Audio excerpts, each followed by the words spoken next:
Jumpa lagi di channel K3 Koki Keluarga Kita.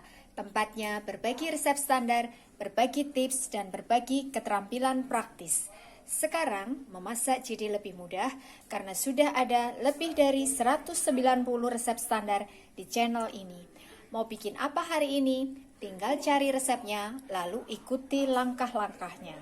Dengan resep standar, maka siapa saja bisa membuat masakan sehari-hari, camilan, makanan tradisional, ataupun minuman yang segar. Untuk hasil terbaik, jangan lupa selalu gunakan seperangkat alat ukur kita, yaitu timbangan, sendok ukur, dan gelas ukur.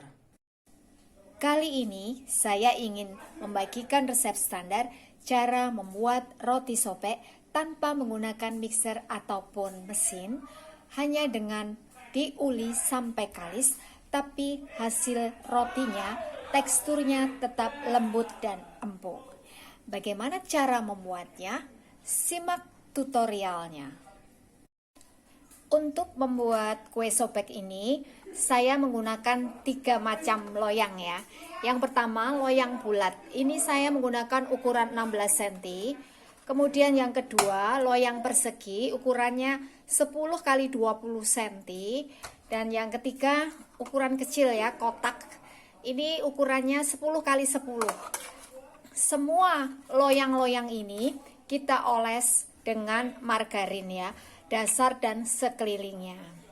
Satu resep itu nanti hasilnya 2 loyang seperti ini, 1 loyang bulat dan 1 loyang kotak ya. Jadi lumayan banyak. Bahannya 400 gram tepung terigu protein tinggi. Saya menggunakan merek ini, bisa juga menggunakan merek lain. 100 gram tepung terigu protein sedang. Saya pakai merek ini, bisa juga menggunakan merek lain. 125 gram gula pasir, 25 gram susu bubuk, 2 butir telur ayam ukuran sedang atau kurang lebih beratnya 125 gram. 1 bungkus kis instan, ini beratnya 11 gram. Saya pakai merek ini, bisa juga menggunakan merek lain. 1 sendok teh bread improver, saya pakai merek ini ya, bisa juga pakai merek lain. Gunakan sendok ukur seperti ini supaya bisa pas ya. 7 gram garam halus, ini saya menggunakan garam halus biasa ya. Kalau misalkan kita menggunakan garam halus yang kering, kurangi ukurannya supaya tidak terlalu asin. Ini setara dengan 1,5 sendok teh. 100 gram margarin, 175 ml air. Langkah pertama, campur tepung terigu, kis instan, bread improver, susu. Ini kita aduk sampai tercampur rata ya.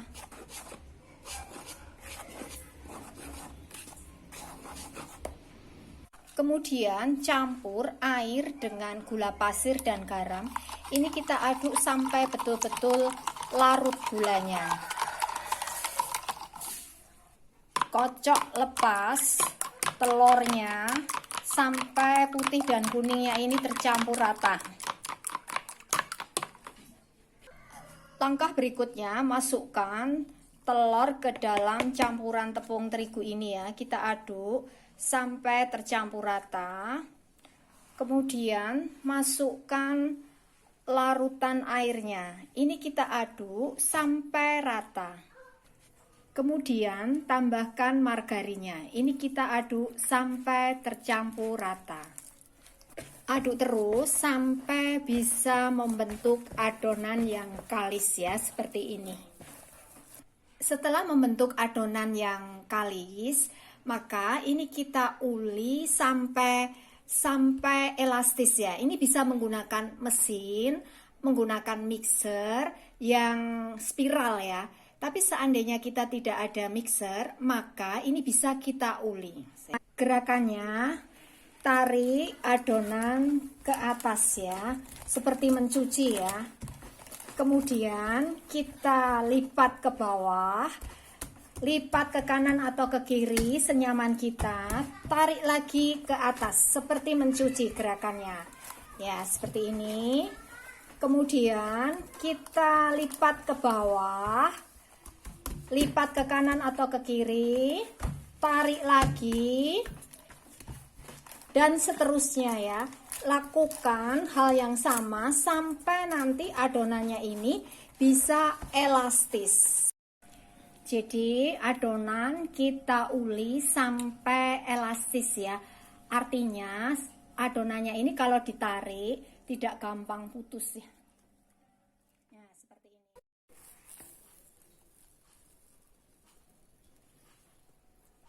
Sampai seperti ini ya.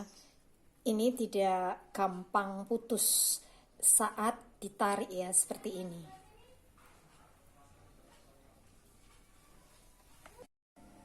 Kemudian adonan kita tutup dengan plastik atau juga dengan serbet lembab ya. Ini kita biarkan kurang lebih selama 30 hingga 45 menit sampai adonannya ini mengembang 2 kali lipatnya ya. Ini bergantung pada cuaca di sekitar kita. Yang penting adonannya ini mengembang 2 kali lipat. Setelah adonan mengembang 2 kali lipatnya, lalu ini kita kempiskan ya untuk menghilangkan udara yang ada di dalamnya dengan cara ditinju-tinju beberapa kali ya sampai kempis. Setelah adonan kempis seperti ini, lalu kita timbang kurang lebih beratnya 40 gram ya. Jadi untuk memotong adonan paling enak menggunakan alat seperti ini. Ini saya beli di all shop ya. Kalau menggunakan peso nanti bisa menyobek alasnya atau matrasnya ini ya. Setelah ditimbang kurang lebih 40 gram seperti ini, proses berikutnya adalah membentuk bagian-bagian ini menjadi bulatan licin ya. Caranya, kita putar-putar dengan kelima jari kita ya. Ini diputar-putar seperti ini, sambil agak ditekan ya, sampai hasilnya licin, bulat licin. Ini hasilnya. Kita ulang, putar-putar sambil agak ditekan sedikit sampai halus, sampai licin. Atau bisa juga dengan menggunakan cara seperti ini ya. Ini kita tarik ke bawah sampai permukaannya itu kelihatan licin seperti ini ya.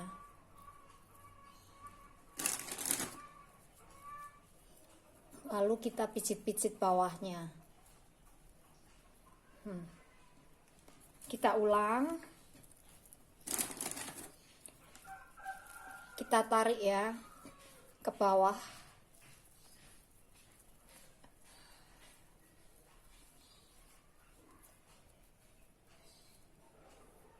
Lalu kita balik, kita rapikan.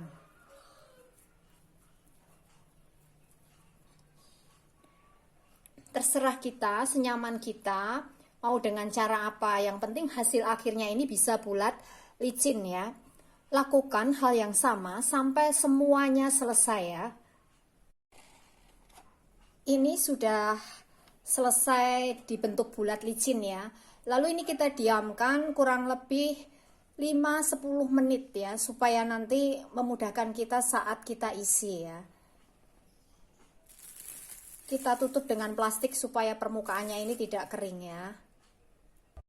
Kemudian untuk bahan isinya tergantung selera kita masing-masing ya. Bisa diisi dengan meses, dengan coklat pasta, coklat blok. Ini saya menggunakan coklat blok yang saya iris tipis-tipis ya. Bisa diisi juga dengan keju, daging, selai nanas, dan sebagainya. Kemudian untuk bahan taburnya, saya menggunakan gula pasir. Bisa juga menggunakan wijen atau keju parut atau dibiarkan tanpa bahan taburannya. Pokoknya ini bergantung selera kita masing-masing. Langkah berikutnya kita isi dengan bahan isinya ya, sesuai dengan selera kita masing-masing. Caranya, bulatan-bulatan ini kita kempiskan ya. Bagian bawah ini kita letakkan di atas ya. Seperti ini. Lalu ini kita tekan sampai kempis. Setelah kempis seperti ini, lalu ini kita masukkan isinya ya secukupnya, jangan terlalu banyak biar nanti nggak keluar. Kemudian ini kita rekatkan ya, kita pijit-pijit seperti ini, bentuk bulat lonjong. Hasilnya seperti ini ya. Lalu kita letakkan ke dalam loyangnya ya, yang sudah kita oles dengan margarin sekelilingnya juga. Kita ulang, ambil bulatan, lalu ini kita balik posisinya ya, yang bagian bawah terletak di atas, supaya nanti hasilnya permukaannya ini bisa licin. Lalu ini kita kempiskan, kita isi, kita tutup seperti ini, membentuk lonjong. Lalu letakkan ke dalam loyangnya bersebelahan. Satu loyang ini kita isi 7 ya. Ini hasilnya ya. Satu loyang kita isi 7 buah. Untuk bentuk yang kedua saya menggunakan loyang bulat ya. Ini ukuran 16 cm. Kita oles dengan margarin ya. Sama ya cara membentuknya ya. Kalau tadi bentuknya lonjong, tapi karena saya menggunakan loyang bulat seperti ini, jadi ini kita bentuk bulat ya.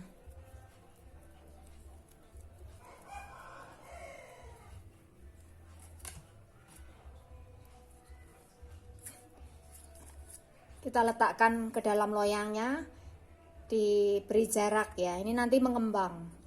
Satu loyang ini kita isi 7 ya, 6 di sekeliling, 1 di tengah. Nah ini hasilnya ya, seperti ini. Bentuk yang ketiga, kita ambil satu bagian ini, lalu kita bagi 2 ya, sama beratnya. Lalu masing-masing kita bentuk bulat licin. Jadi ini tidak saya isi ya, kosongan. Karena nanti di atasnya akan saya taburi dengan gula pasir atau wijen ya. Nah ini hasilnya yang sudah kita cetak ya. Lalu ini kita proofing lagi sampai mengembang 2 kali lipat ya, kurang lebih 45 hingga 1 jam bergantung kondisi cuaca sekitar. Ini saya tutup dengan loyang ya. Ini kita biarkan sampai mengembang 2 kali lipatnya. Bahan berikutnya, bahan untuk pengolesnya. 1 butir telur ayam ukuran sedang, 1 sendok makan susu cair. Kedua bahan ini kita campur jadi satu sampai betul-betul rata. Pastikan kuning dan putihnya ini bisa tercampur rata ya.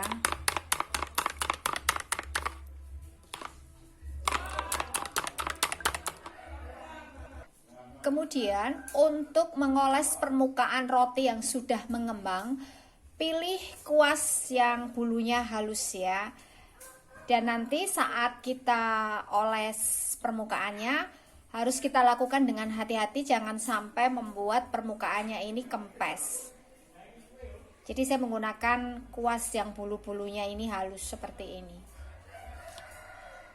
Ini sudah mengembang ya. Lalu kita oles permukaannya dengan bahan pengoles ya. Oles dengan hati-hati sampai rata ya.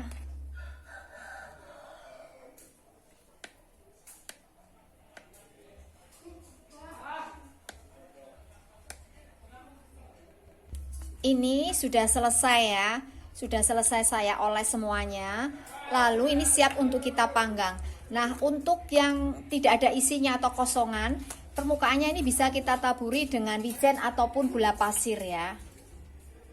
Lalu ini kita masukkan ke dalam oven yang sudah kita panaskan terlebih dahulu ya, sampai betul-betul panas. Kalau oven kita ini memiliki termometer, maka gunakan suhu sekitar 170 hingga 180 derajat Celcius. Ini kita panggang sampai betul-betul matang, warna permukaannya itu coklat tua. Setelah matang, lalu panas-panas kita oles permukaannya dengan margarin ya, atau dengan butter ya, biar mengkilat dan lembab. Ini kita biarkan agak suam, baru kita keluarkan dari cetakannya. Nah, ini hasilnya yang sudah matang ya. Ini teksturnya lembut sekali. Kita akan lihat ya. Kita akan melihat teksturnya ya. Kita buka. Nah, ini hasilnya ya. Lembut sekali. Jadi tanpa menggunakan mesin atau mixer, hanya dengan diuli sampai elastis, kita tetap bisa menghasilkan roti sobek yang teksturnya lembut dan empuk. Ini adalah resep standar. Jadi dengan resep standar, maka siapa saja bisa membuat roti sobek tanpa menggunakan mixer atau mesin, hanya dengan diuli, tapi teksturnya tetap lembut dan empuk. Terima kasih telah menonton video ini.